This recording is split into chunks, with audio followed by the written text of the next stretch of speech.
মহান রব্বুল আলামিনের পরিচয় আমরা পেয়েছি কি সরাসরি না রাসূলের মাধ্যমে? রাসূলের উপর আল্লাহ রাব্বুল আলামিন একখানা বিশাল কিতাব নাজিল করেছেন, যে কিতাবের নাম বলুন আল কোরআন। জোরে বলুন কিতাবটির নাম কি? আল কোরআন। যে কোরআন শরীফের মধ্যে কোনো সন্দেহ নাই। বলুন কোরআন শরীফের মধ্যে কোনো সন্দেহ?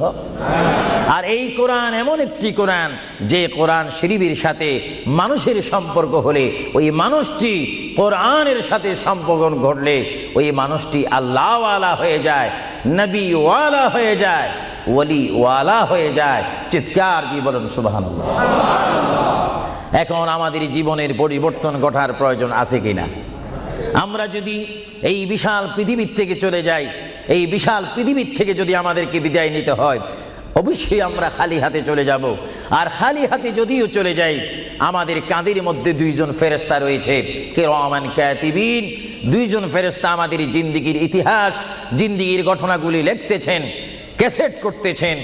আমরা যেন এমনভাবে কবরে যাই, এমনভাবে হাসরের ময়দানে উঠি, আল্লাহ যে দায়িত্ব দিয়ে আমাকে আপনাকে এই বিশাল পৃথিবীর বুকে পাঠিয়েছেন, ওই মহান রব্বুল আলামিনের হুকুম আমার আপনার এই জিন্দেগির মধ্যে, জীবনের মধ্যে বাস্তবায়ন করতে হবে কি হবে না? আরো জোরে বলুন হবে কি হবে না? আপনারা কি করতে চান না এখন থেকে শুরু করতে চান? এখন থেকে আপনি এখন এক বলবেন, দুই বলার সময় নেই, তিন বলবেন, চার বলার সময় নেই, ওয়ান বলবেন, টু বলার সময় নেই। মুহূর্তের মধ্যে আমার আপনার সামনে মৃত্যুর পরোয়ানা আসতে পারে কি পারে না? মৃত্যুর পরোয়ানা পাঠাইবার মালিককে। যদি তিনি এই মুহূর্তে কেউ মৃত্যুর পরোয়ানা পাঠিয়ে দেন, কোনো আন্দোলন করার ক্ষমতা আছে নাকি? আজরাইল আলাইহিস সালাম কোনো আন্দোলন মানে না।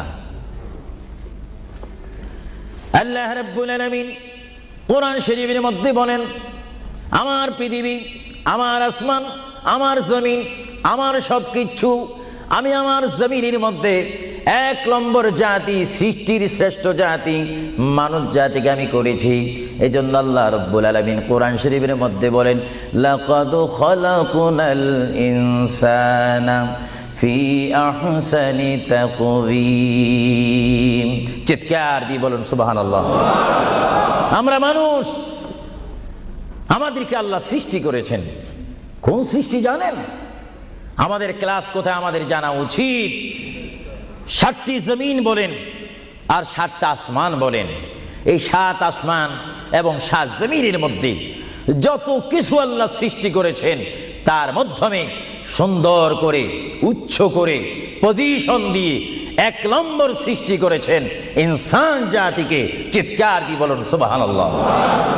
সেই ইনসান আমরা, সেই মানুষ আমরা, কিয়ামত পর্যন্ত যদি সিজদার মধ্যে পড়ে থাকি, আল্লাহর শুকর শেষ করা কি আমাদের পক্ষে সম্ভব হবে? আরো জোরে বলেন সম্ভব হবে? মহান আল্লাহ আমাদেরকে ইচ্ছা করলে অন্য কোনো জাতি করে, অন্য কোনো জাতের মধ্যে, হায়ওয়ানের মধ্যে জানোয়ার করে, পাখি করে, বাঘ করে, কুকুর করে, ইত্যাদি জাতের মধ্যে পাঠাইতে পারতেন তিনি ইচ্ছা করলে। কিন্তু কোন জাতের মধ্যে তিনি আমাদেরকে পাঠাননি। তিনি এমন একটি জাতের মধ্যে, এমন একটি মখলুকের মধ্যে আমাদেরকে তিনি সৃষ্টি করেছেন, পজিশন দিয়েছেন, যেই পজিশন আল্লাহ নিজেই পছন্দ করেছেন। চিৎকার দিয়ে বলুন সুবহানাল্লাহ। তাহলে আল্লাহ রাব্বুল আলামিন যখন তার ইচ্ছা অনুযায়ী আমাদেরকে সৃষ্টি করেছেন, তাহলে এই বিশাল পৃথিবীতে চলতে হলে আমরা ইচ্ছা মানব কার?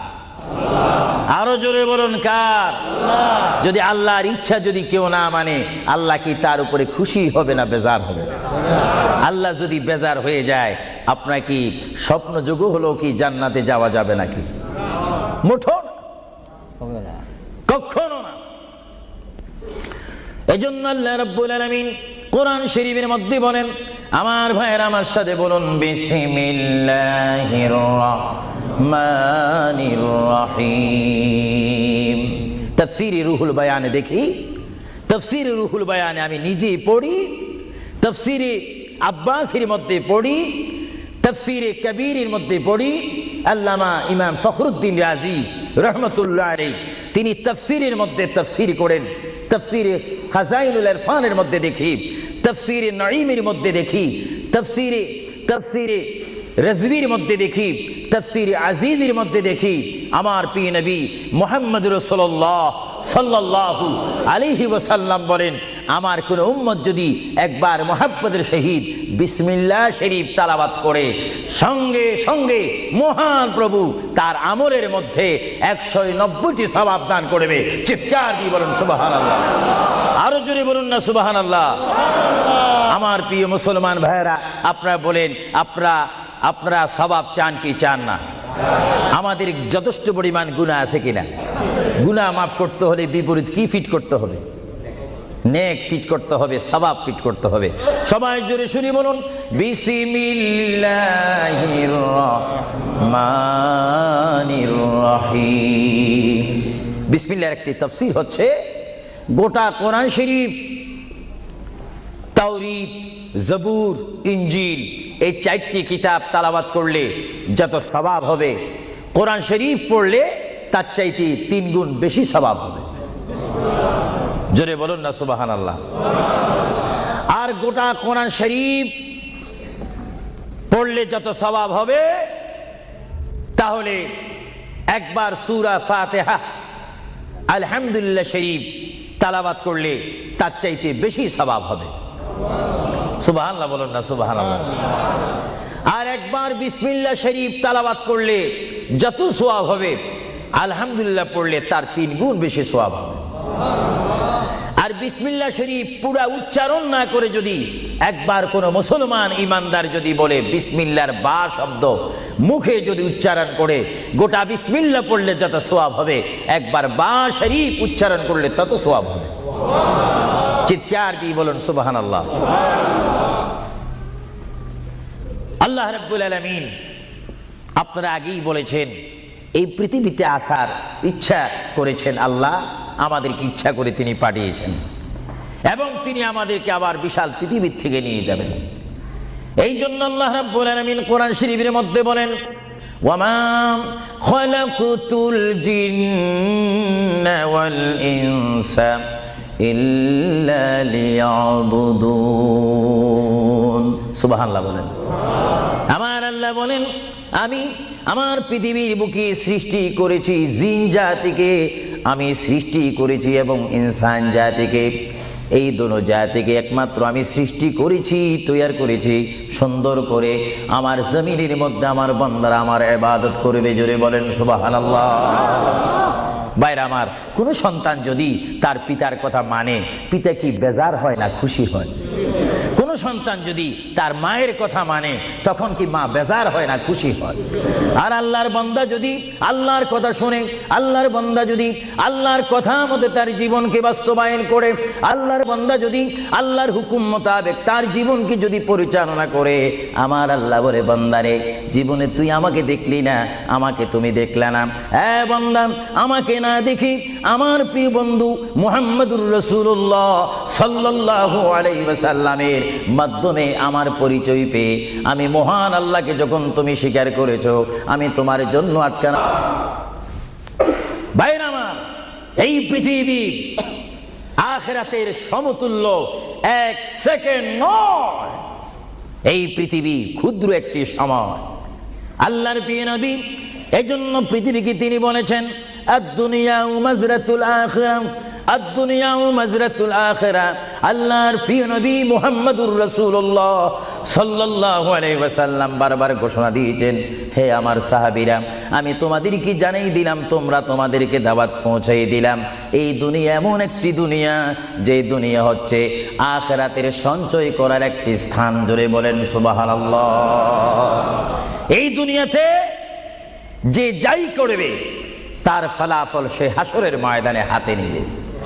আর হাসরের ময়দান এমন একটা কঠিন ময়দান হবে, যে ময়দানে যদি আল্লাহর বান্দাগণ ডাইন হাতে আমলনামা পায়, সে অবশ্যই মনে করতে হবে আমার জন্য জান্নাতের দরজা অপেক্ষা করতেছে।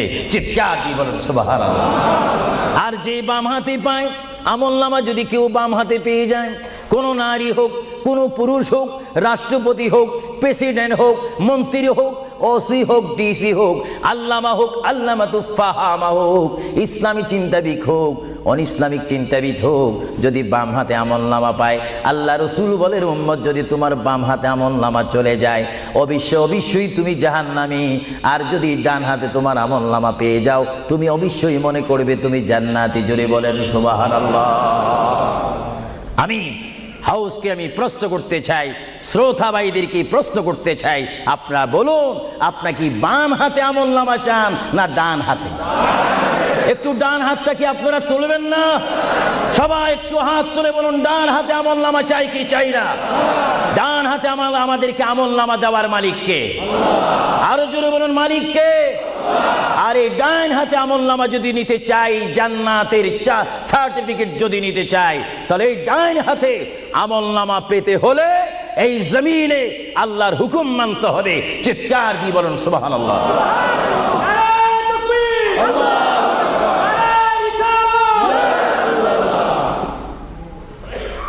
যারা আল্লাহর হুকুমকে মেনেছেন তারা হয়েছেন সাহাবায়ে কেরাম। জোরে বলেন কি? আপনাদের সকলের অন্তরে, সকলের দিলে, সকলের মনে সাহাবায়ে কেরামের ভালোবাসা আছে কিনা? এইদিকে একটু আওয়াজটা কম কেন হলো? আশ্চর্য হয়ে গেল। একটু জবাব দেন, সাহাবায়ে কেরামের ভালোবাসা আছে কিনা? তাদের সাথে কোনো সম্পত্তি নিয়ে কোনো ঝগড়া আছে কিনা? তাহলে একটু জবাব দিবেন। রাসূলুল্লাহ বলেন উম্মত তোমরা যদি নিজের জীবনকে জিরো থেকে যদি হিরো করতে চাও, ডাউন থেকে যদি উচ্চ মুকাম সৃষ্টি করতে চাও, মা আনা আলাইহি ওয়া আসহাবি, আমাকে তোমরা অনুসরণ করবে অথবা আমার সাহাবায়ে কেরামকে অনুসরণ করবে। আমার প্রতিটি সাহাবায়ে কেরামের চরিত্রের মধ্যে রয়েছে তোমাদের জান্নাতে যাওয়ার গ্যারান্টি। চিৎকার দিয়ে বলেন সুবহানাল্লাহ। আমরা সাহাবায়ে কেরামের ভালোবাসা চাই কি চাই না? আরো জোরে বলুন চাই কি চাই না? সাহাবায়ে কেরাম কি করে তারা সাহাবী হয়েছেন? কি করে তারা আল্লাহর হাবিবের শ্রেষ্ঠ বন্ধু হয়েছেন? এটা আমাদের জানার বিষয় রয়েছে। প্রিয় ভাইয়েরা আমার, সাহাবী বলা হয় তাদেরকে যারা রসুল মেনেছেন, সাহাবী বলা হয় তাদেরকে যারা রসুল বুঝেছেন, সাহাবায়ে কেরাম বলা হয় তাদেরকে যারা রসুল পেয়েছেন, পাওয়ার পরে যারা মানার মতো মেনেছেন তাদেরকে বলা হচ্ছে সাহাবায়ে কেরাম। চিৎকার দিয়ে বলুন সুবহানাল্লাহ। সাহাবীরা কেমন ভালোবাসতেন আল্লাহর নবীকে? কেমন ভালোবাসতেন? ভাইরা আমার, সাহাবায়ে কেরাম আল্লাহর নবীকে কেমন ভালোবাসতেন? আল্লাহর প্রিয় নবী, দু জাহানের বাদশা নবী মুহাম্মদুর রাসূলুল্লাহ সাল্লাল্লাহু আলাইহি ওয়াসাল্লাম তিনি মক্কা থেকে মদিনায় হিজরতে যাবেন। মাতৃভূমির থেকে মক্কা শরীফ থেকে তিনি মদিনাতুল মুনাওয়ারা শরীফে যাবেন। যাওয়ার কয়েক মাস পূর্বে আল্লাহর প্রিয় নবী, দু জাহানের বাদশা নবী মুহাম্মদুর রাসূলুল্লাহ সাল্লাল্লাহু আলাইহি ওয়াসাল্লাম সাহাবীদের মধ্যে শ্রেষ্ঠ সাহাবী, কিয়ামত পর্যন্ত আমার রসুলের যুগ থেকে কিয়ামত পর্যন্ত কোটি কোটি কোটি কোটি ইমানদার মুসলমান মুত্তাকিন ফরেজগার ওলি গৌস কুতুব ফকির দরবেশ সকলের ঈমানকে যদি এক পাল্লার মধ্যে রাখা হয়, সাইয়্যিদনা আবু বকর সিদ্দিক রাদিয়াল্লাহু তাআলা আনহুর একটি রাত্রির সমতুল্য হবে না। জোরে বলেন সুবহানাল্লাহ। সমস্ত ঈমানদারের ইবাদত যদি এক পাল্লাতে রাখা হয়, সাইয়্যিদনা আবু বকর সিদ্দিক রাদিয়াল্লাহু তাআলা আনহু এক রাত্রে যেই ভালোবাসা রসুলকে দেখিয়েছেন তার পরিমাণ ভালোবাসা সমগ্র সৃষ্টি জগতের মুসলমানের হবে না। চিৎকার দিব সুবহানাল্লাহ। সাইয়্যিদনা আবু বকর সিদ্দিককে আল্লাহ রসুল বললেন, আবু বকর, আমি আমার মায়ের দেশ, আমি আমার বাবার দেশ, আমি আমার দাদার দেশ মক্কাতুল মুআজ্জামা মক্কা শরীফ মাতৃভূমি ছেড়ে আল্লাহর হুকুমে কাফেরদের অত্যাচারে আমাকে এখান থেকে হিজরত করে চলে যেতে হবে। যদি আমি হিজরত করি আবু বকর তুমি আমার সঙ্গী হয়ে থাকবে। চিৎকার দিয়ে বলুন সুবহানাল্লাহ। আল্লাহর প্রিয় নবী কোন দিন হিজরত করবেন, কোন মাসে করবেন, কি সকাল বেলায় করবেন না সন্ধ্যায় করবেন না গভীর রজনীর মধ্যে করবেন না দিনের মধ্যে করবেন, না ঠান্ডার সিজনে করবেন, না গরমকালে করবেন, না গ্রীষ্মকালে করবেন, না বসন্তকালে করবেন। কোন অবস্থায় করবেন, কোন দিন করবেন, কোন মাসে করবেন তার নির্দিষ্ট করে বলেনি। আল্লাহর প্যারা নবী, দু জাহানের বাদশা নবী মুহাম্মদুর রাসূলুল্লাহ হিজরত করার টাইমে সাইয়্যিদানা আলী রাদিয়াল্লাহু তাআলা আনহুকে ডাক দিয়ে বলে, আলী আমি হিজরত করব, আমি রাত্রের আঁধার অবস্থার মধ্যে মাতৃভূমি ছেড়ে চলে যাব। আলী তুমি আমার বিছনার মধ্যে শুয়ে থাকবে, কম্বলখানা গায়ে দিয়ে শুয়ে থাকবে। আলী কাফিররা তোমাকে মারার জন্য চেষ্টা করবে কিন্তু তোমাকে মারতে পারবে না। আলী আমি যাওয়ার টাইমে অনেকের আমানত টাকা পয়সা আমার কাছে রয়েছে, আমি তোমার হাতের মধ্যে দিয়ে দিলাম। সকাল যখন হয়ে যাবে তুমি তাদের আমানতগুলা তাদের কাছে পৌঁছাই দিবে।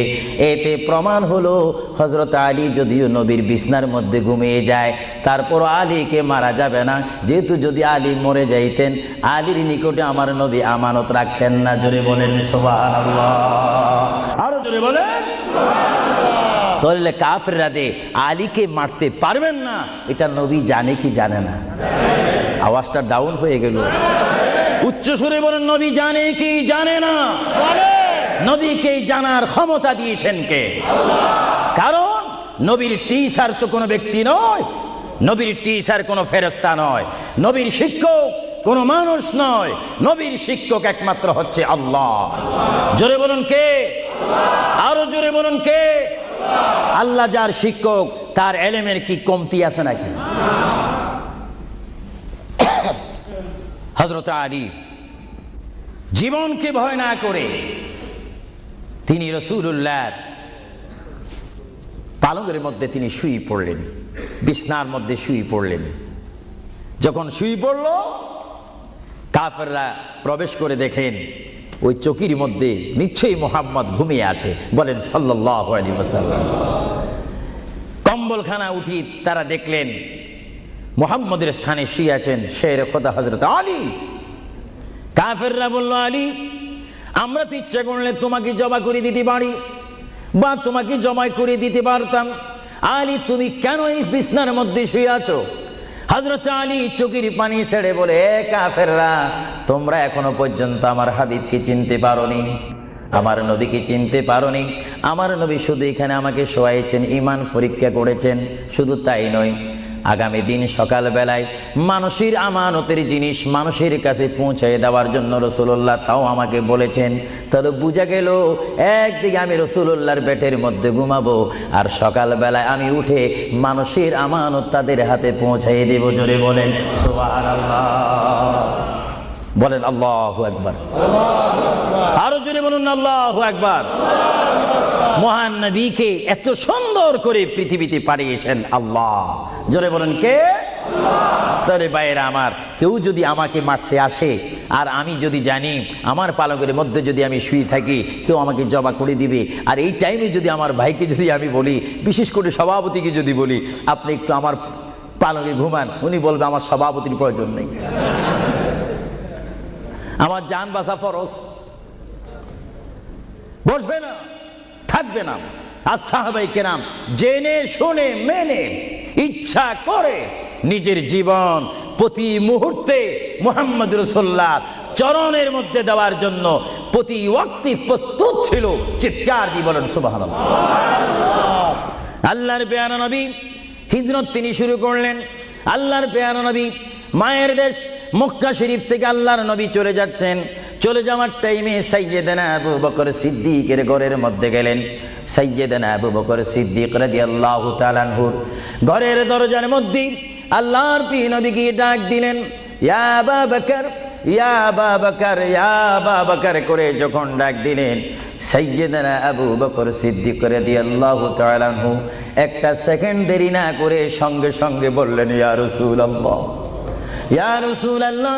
আল্লাহর প্যারা নবী চক্ষু মুবারকের পানি মুবারক ছেড়ে দিলেন, আবু বকর তুমি রাত্রে এমন সময় আমি এসেছি, নিশি রজনীর মধ্যে এসেছি, যেই টাইমে মানুষ একটু ঘুমায়, ওই ঘুমের টাইমে তোমার ঘরের দরজার মধ্যে এসে তোমাকে ডাক দিলাম।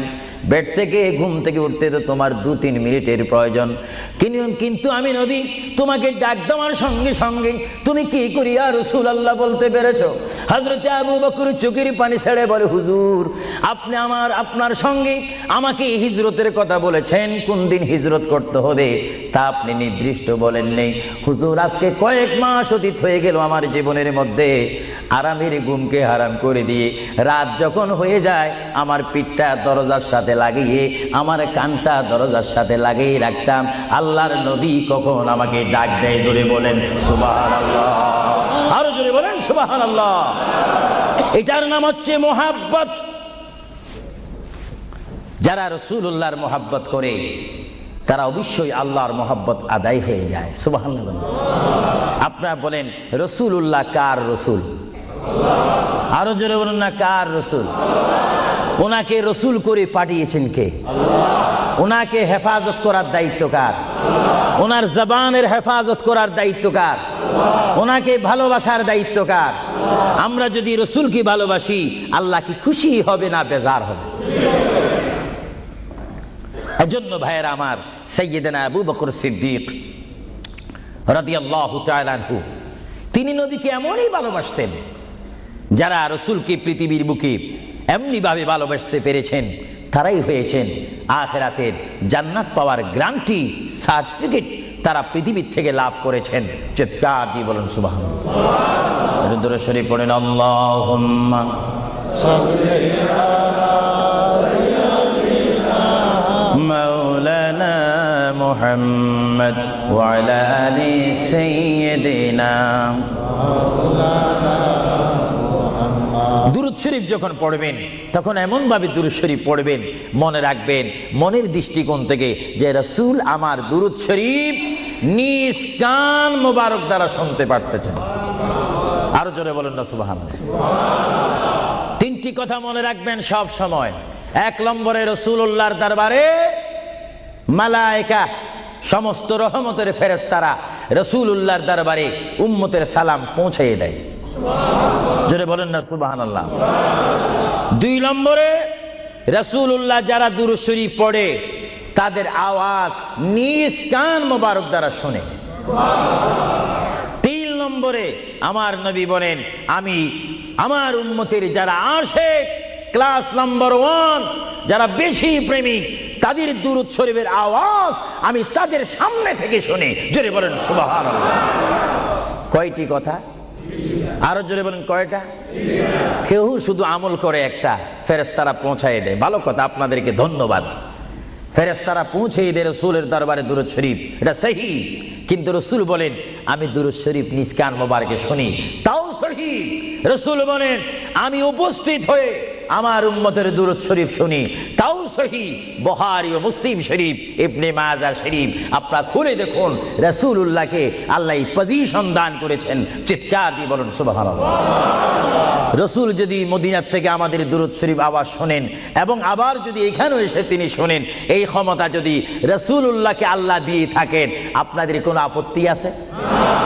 আওয়াজ বুঝা যায় কিছু কিছু আপত্তি আছে। একটু আমার মুসলমান ভাইয়েরা বলেন আপত্তি আছে? আরো জোরে বলেন কোনো অভিযোগ আছে? রাসূলুল্লাহকে ক্ষমতা দিয়েছেন কে? আরো জোরে বলেন কে? না আমরা কমিটি সিদ্ধান্ত করে ক্ষমতা প্রদান করলাম? যদি কাউকে ক্ষমতা প্রদান করতে হয় সেখানে অভিযোগ সৃষ্টি হয়, গন্ডগোল সৃষ্টি হয়। রাসূলুল্লাহকে ক্ষমতা দেওয়ার মালিক আমরা নয়, রাসূলুল্লাহকে ক্ষমতা দিয়ে পরিপূর্ণ ক্ষমতাবান করে আল্লাহ রাব্বুল আলামিন এই গোটা জমিনকে উজালা করার জন্য আল্লাহর পক্ষ থেকে তাকে পাঠানো হয়েছে। চিৎকার দিয়ে বলুন সুবহানাল্লাহ। সাইয়্যিদনা আবু বকর সিদ্দিক রাসূলুল্লাহকে ভালোবেসেছেন। আপনারা জানেন মুহাম্মদ রাসূলুল্লাহকে ভালোবাসলে উম্মতের কি অবস্থা হয়। আপনারা যারা মক্কা শরীফ গিয়েছেন, হজ করেছেন, সেখান থেকে আপনারা গিয়েছেন বিশ্বের শ্রেষ্ঠতম দামিময় শহর, বিশ্বের শ্রেষ্ঠতম উজ্জ্বল শহর, যেই শহরে পা রাখা মাত্র 50,000 সওয়াব আল্লাহ রাব্বুল আলামিন উম্মতের আমলনামায় প্রদান করে দেন। সেই শহরটির নাম হচ্ছে, সবাই উচ্চকণ্ঠে আমার মা বোনেরা ছোট্ট ছোট্ট আওয়াজ দিয়ে, আমার শ্রোতা ভাইয়েরা উচ্চকণ্ঠে বলুন, সোনার মদিনা। আরো জোরে বলুন, কি মদিনা? সেই সোনার মদিনার পথে আপনারা যেতে চান কি চান না? সেই মদিনা শরীফ গেলে গুনাহ হয় না গুনাহ মাফ হয়? গুনাহ মাফ হওয়ার সেই অবস্থা সৃষ্টি করে দিয়েছেন কে? যে শহরে আজকে এই যুক্তরাজ্যের জমিনে, ইংল্যান্ডের জমিনে, ওয়ার্ল্ডহাম, এই জমিনে যদি কোনো মুসলমান যদি নামাজ পড়েন, এক ওয়াক্ত নামাজ পড়লে 10টা সওয়াব পাবেন, নেক পাবেন। কিন্তু মদিনাতুল মুনাওয়ারা শরীফে রাসূলুল্লাহর নাম সংযুক্ত মসজিদে গিয়ে একটা সিজদা দেন, 50,000 সিজদার সওয়াব হয়ে যাবে। একবার যদি আলহামদুলিল্লাহ বলতে পারেন, 50,000 আলহামদুলিল্লাহ বলার নেক পাবেন। একবার যদি কোনো মতে গিয়ে যদি রসুলকে যদি ডাক দেন, ইয়া রাসূলুল্লাহ, সঙ্গে সঙ্গে 50,000 ইয়া রাসূলুল্লাহ বলার সওয়াব পেয়ে যাবেন। আরো জোরে বলেন না সুবহানাল্লাহ। আমার বড় বড় বাবারা, আমার নওজওয়ান ভাইয়েরা, আমার যুবক ভাইয়েরা, খুশি খুশি বাবারা, আমার পর্দানিশীন মা ও বোনেরা, আমাদের নেক সওয়াবের প্রয়োজন আছে কিনা? আরো জোরে বলুন, আছে কিনা? আপনারা যারা সোনার মদিনা গিয়েছেন, সেখানে গিয়ে দেখতে পাবেন রাসূলুল্লাহর রওজা মুবারক। কি মুবারক? রওজা মুবারক। যেখানে সেই রওজা মুবারকের সামনে, সেই রওজা মুবারকের সামনে আপনারা যখন দাঁড়াইবেন, উপস্থিত হবেন, কিয়াম করবেন, সেই রওজা মুবারক যেখানে, এটার নাম হচ্ছে মা আয়েশা সিদ্দিকার হুজুরা শরীফ। এটা ছিল হযরতে মা আয়েশা সিদ্দিকার হুজুরা শরীফ। এই হুজুরার মাধ্যমে আল্লাহ রসুল থাকতেন, অবস্থান করতেন। ভাইরা আমার, পৃথিবীতে এমন কোনো নজির নেই যে যেখানে বসবাস করে তাকে সেখানে মাটি দিতে হবে, তাকে সেখানে রাখতে হবে, কবর দিতে হবে। এটা ইতিহাস বলে না, কোরআন হাদিস বলে না। কিন্তু মুহাম্মদ রাসূলুল্লাহ যে ঘরে তিনি পৃথিবীর জিন্দেগি কাটিয়েছেন, ওই ঘরের মধ্যে তার কবর শরীফ হয়েছে। চিৎকার দিয়ে বলুন সুবহানাল্লাহ। পৃথিবীর মানুষকে বলতে হবে কবর, আর রাসূলুল্লাহকে বলতে হবে কবর মুবারক। জোরে বলেন কবর, আওয়াজ দিয়ে বলেন না কবর। পৃথিবীর কবরের অবস্থা আর নবীর কবরের অবস্থা এক নাকি? কিছু পার্থক্য আছে নাকি? কিছু নাকি? কিছু অনেক। কিছু বলতে গেলে আমরা আছি 10, রসুল হচ্ছেন 20।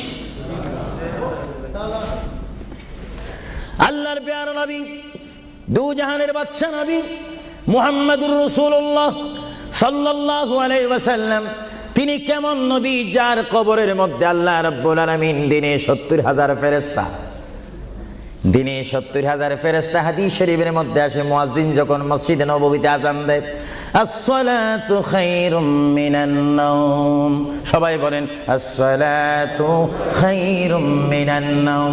মুয়াজ্জিন যখন আযান দিয়ে দেয়, ওই টাইমে রহমতের 70,000 ফেরেশতা দুরূদ শরীফ পড়তে পড়তে আমার প্রিয় নবীর রওজা মুবারকের মধ্যে উপস্থিত হয়ে যায়। আর সমস্ত ফেরেশতারা চতুর্দিকে ঘুরে ঘুরে দুরূদ শরীফ পড়া শুরু করে। আবার যখন মাগরিবের আযান হয়, তখন ফেরেশতারা চলে যায়। আবার 70,000 ফেরেশতা নতুন করে রাত্রের মধ্যে নাজিল হয়। তাফসীরের মধ্যে আসে, দিনে 70,000, রাত্রে 70,000। আজকে দিনে যারা আগমন করলো ফেরেশতা, কিয়ামতের আগে তারা আর আসার সুযোগ পাবে না।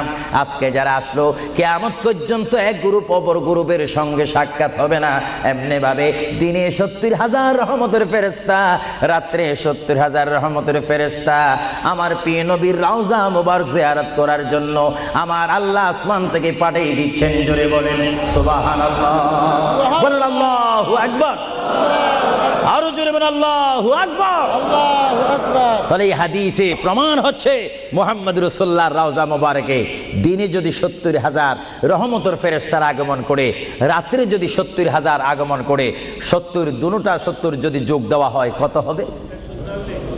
আরো জোরে বলেন 1,40,000 ফেরেশতা দৈনিক বাধ্যতামূলক আমার রাসূলের রওজা মোবারক জিয়ারত করে দুরূদ শরীফ পড়ে পড়ে রাসূলুল্লাহর স্লোগান দিচ্ছে, চিৎকার দিয়ে বলেন সুবহানাল্লাহ। আরো জোরে বলেন না সুবহানাল্লাহ। আপনারা সেই সোনার মদিনার রাসূলের কদম মোবারকে যেতে চান কি চান না? আরো জোরে বলুন, চান কি চান না? রাসূলের কদমে গেলে গুনাহ হয় না, গুনাহ মাফ হয়। এটা দরুদ শরীফ পড়েন, বালাগাল উলা বিকামালিহি কাশাবাদ দুজা বিজামালিহি হাসানাত জামিউ খিসালিহি সাল্লু আলাইহি नकीता खुदा तुझको मुझे दुनिया भी दे दे, न चाहता खुदा तुझसे तख्ते की चिरा भी दे दे। बलगल उला बिकमालिही जुड़े कशबत हसनत जमीउ खिसालिही। अल्लाहर प्रिय नबी মুহাম্মদ রাসূলুল্লাহ সাল্লাল্লাহু আলাইহি ওয়াসাল্লামের রওজা মুবারকে তিনি শুয়ে আছেন। তাহলে বোঝা গেল তিনি এখন জাহিরিভাবে পৃথিবীতে নাই, তিনি এখন কবর মুবারকে রয়েছে। চিৎকার দিয়ে বলুন সুবহানাল্লাহ। কোথায় রয়েছে? আরো জোরে বলুন, কবর। আপনাদেরকে একটি প্রশ্ন করে জবাব চাই, আপনারা বলুন, মক্কা শরীফ আল্লাহর ঘরের সাথে একটি পাথর আছে কিনা?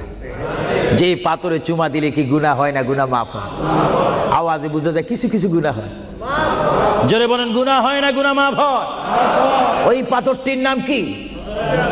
আসওয়াদ পাথর। মূলত ওই পাথরটি হচ্ছে একটি ফেরেশতা। এখানে চুমা দিলে গুনাহ মাফ হয়। আপনারা বলেন, লন্ডনের জমিন বলেন, ওয়ালহাম বলেন, ম্যানচেস্টার বলেন, নর্থহ্যাম্পটন বলেন, নিউ কাসেল বলেন, এই জায়গাও যথেষ্ট পরিমাণ বড় বড় পাথর আছে কিনা? আরো জোরে বলে আছে না? সাগরের পাড়ে গেলে অনেক পাথর দেখা যায় না? কিন্তু পাথরে কোনোদিন কি আপনারা চুমা দিয়েছেন? আল্লাহ আমার গুনাহটা মাফ করে দাও। মক্কা শরীফের পাথরটা একেবারে ছোট, এটা তো দেখতে বড় দেখা যায়, চুমা দিলে গুনাহ মাফ হবে? বড়ে বরং সেই পাথরের চুমা দিতে গিয়ে দাঁত অ্যাক্সিডেন্ট হওয়ার সম্ভাবনা আছে। কিন্তু আসওয়াদ পাথরের চুমা দিলে জীবনের গুনাহ কি হয়ে যায়? হ্যাঁ, আসওয়াদ পাথর, তোমার মধ্যে কি গুণ, তোমার মধ্যে কি ফায়দা রয়েছে, তোমার মধ্যে কি আকর্ষণ রয়েছে, তোমার মধ্যে কি পাওয়ার রয়েছে, তোমার মধ্যে কি নূর রয়েছে, স্পিরিট রয়েছে, এই পাথর তোমার থেকে আমরা জানতে চাই।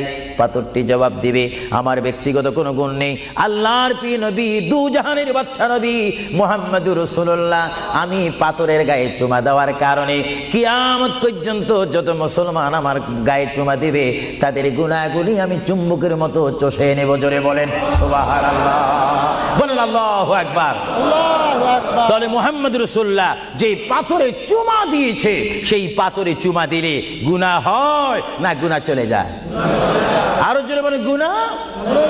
যদি পাথরকে রাসূল পাক হাত দেওয়ার কারণে পাথরের যদি এত গুণ হয়, এত স্পিরিট হয়, এত গুণগান হয়, আর সেই রাসূলের দরবারে যদি আপনি উপস্থিত হয়ে ইয়া রাসূলুল্লাহ করে ডাক দেন, আপনার গুনাহ মাফ হওয়ার ব্যবস্থা আছে কিনা? আরো জোরে বলেন, আছে কিনা? আমার আল্লাহ বলেন, হ্যাঁ পৃথিবীর মানুষ, হ্যাঁ আমার বান্দারা, তোমরা দুনিয়ার মধ্যে গিয়েছো, আমি তোমাদেরকে দুনিয়ার মধ্যে পাঠাইলাম। পাঠাইবার পরে আমি জানি তোমরা অনেক অন্যায় পথে যাবে, অনেক কাজ করবে, যে কাজগুলোর মধ্যে তোমাদের গুনাহ হয়ে যাবে। হ্যাঁ বান্দা, তোমরা গুনাহ করবে তাও আমি ভালো মতো জানি, তোমরা পাপ করবে তাও আমি ভালো মতো জানি।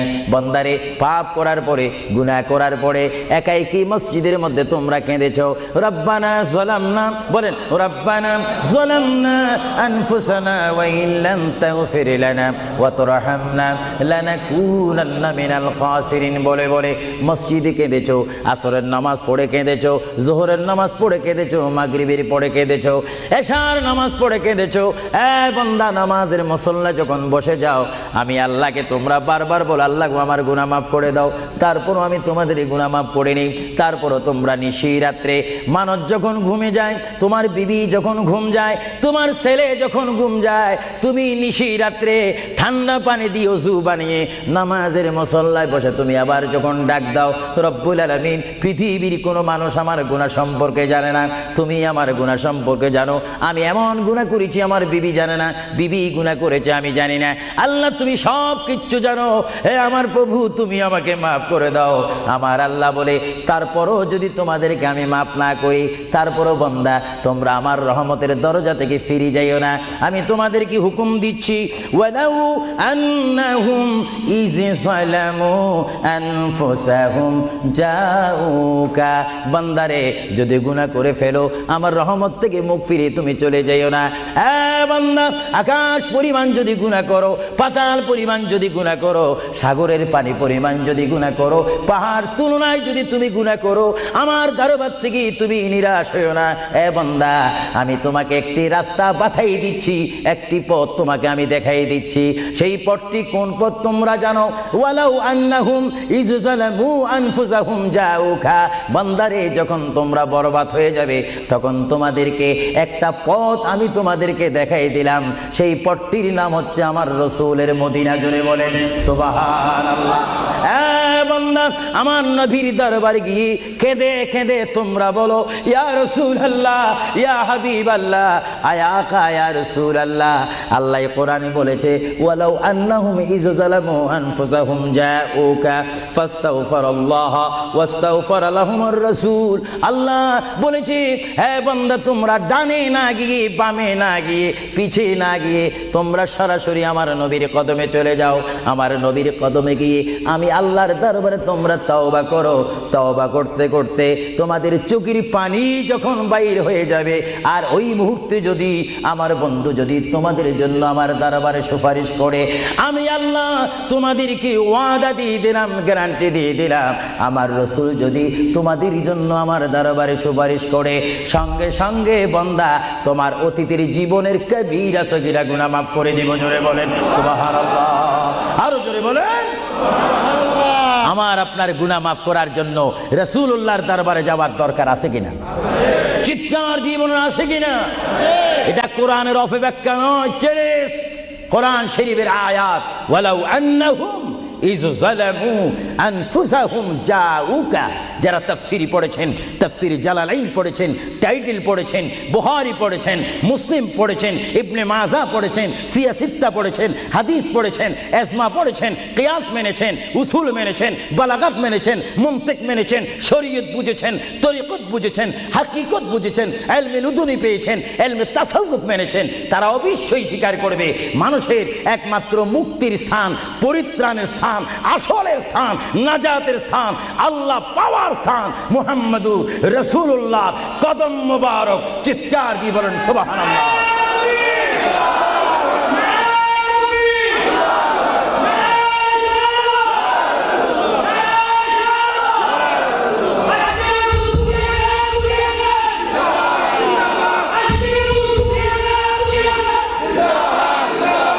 আপনারা সেই রাসূল চান কি চান না? অবশ্যই চাইবেন, না চাইলেও চাইবেন।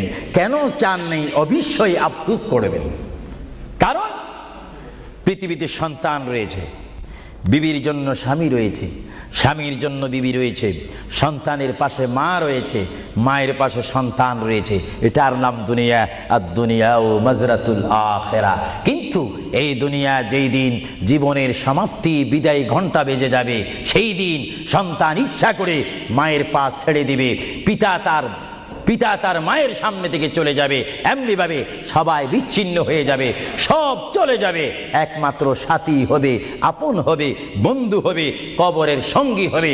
সবাই বলেন মুহাম্মাদুর। আরো জোরে বলেন না মুহাম্মাদুর। আপনারা সেই রাসূল চান কি চান না? সেই রাসূলের চরিত্রের মধ্যে উম্মতের রক্ষা পাওয়ার গ্যারান্টি আছে কিনা?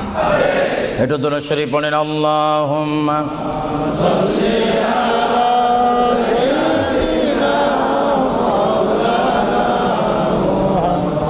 وعلى آل سيدنا।